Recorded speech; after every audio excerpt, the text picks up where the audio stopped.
தன்னை காதலித்து ஏமாற்றியவனை மறுபிறவி எடுத்துக் கொன்ற அதீத சக்தியான இசக்கி அம்மனின் கதையை கேட்கப் போகிறீர்கள். அதற்கு முன்னாடி உங்களுக்கு இசக்கி அம்மனை பிடிக்குமென்றால் இந்த வீடியோவை லைக் செய்து ஓம் சக்தி என்று கமெண்ட் செய்து நம்மளுடைய சேனலை சப்ஸ்கிரைப் செய்து கொள்ளுங்கள். கன்னியாகுமரி மாவட்டம் நாகர்கோவிலிலிருந்து சுமார் 15 கிலோமீட்டர் தொலைவில் இந்த சக்தி தலமான கோவில் அமைந்துள்ளது. அந்த ஊருக்கு அருகில் இருக்கும் பழவூர் என்ற கிராமத்தில் ஒரு நாட்டிய பெண் தன் மகள் இசக்கியுடன் செல்வ செழிப்புடன் வாழ்ந்து வந்தாள். இசக்கியின் செல்வத்திலும் அழகிலும் ஆசை கொண்ட ஒருவன் காதல் மொழி பேசி வஞ்சனையால் அவளை வீழ்த்தினான்.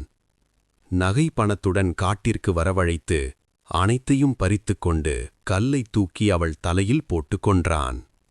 நகை பணத்துடன் ஓடியவனை பாம்பு கொத்தி அவனும் உயிரிழந்தான்.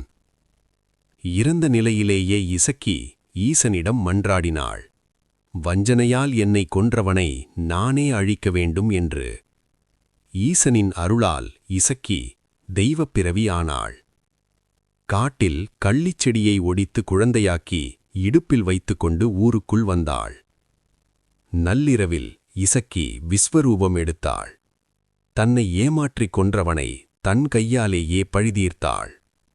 அவளை ஔவையார் சாந்தப்படுத்தினார்.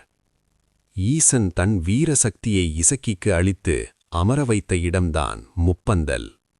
இன்றும் முப்பந்தல் இசக்கி அம்மன் கன்னியாகுமரியில் காவல் தெய்வமாக அருள் புரிகிறாள்.